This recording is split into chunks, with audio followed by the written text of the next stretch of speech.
When I was diagnosed with pancreatic cancer after treatment, I didn't know how to define myself. Who am I now?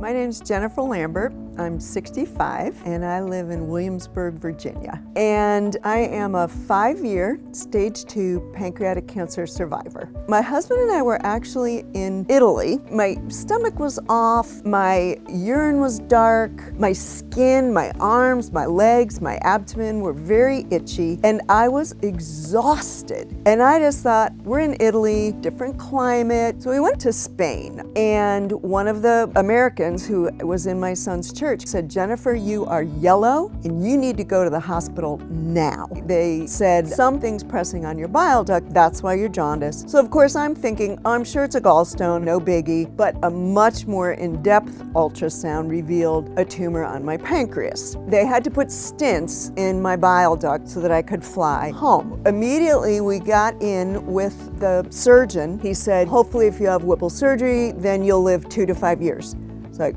whoa, that was the big first, whoa. I had the surgery, and chemo was kind of worse than surgery. Losing my hair, I lost so much weight. I got down to 93 pounds. I was just miserable. But I just can't say enough about Doug. I don't know how I could have gone through this without my husband. For 35 years, my husband and I worked together in full-time ministry until I got pancreatic cancer. So when all of a sudden I was doing nothing, I didn't know how to define myself. My sense of worth used to come from all my checked off boxes of all the things I'd accomplished each day. And then I really went through a very intense time of, who am I now? I'm on disability, I have no job, I have no energy. How do I get any sense of self-worth when I'm doing nothing? It was hard. I really was forced to enjoy each day as it came. When I was very busy working and raising our children, I didn't give myself permission to spend time doing something I loved, which was sewing quilts. And as I started to get a little bit stronger, I've made wall hanging quilts, quilts for friends, and our grandchildren. I actually made one king quilt. I'll probably never do that again. It was so much work. That is something I've given myself permission now in disability, in retirement, to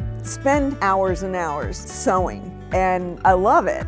I volunteer at the Art Museums of Colonial Williamsburg. There's an entire exhibit of quilts that are just extraordinary, so I'm loving life. Instead of obsessing over who am I and what's coming next year and in 5 years and this and that, it's just today. What's happening today?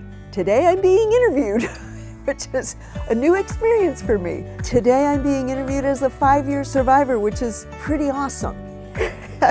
Here I am 5 years later. What did I accomplish? Well, I ate enough calories. I've been in my pajamas all day. Maybe I've designed a new quilt. And that's okay, because I can't define myself anymore by my checklist. Who am I?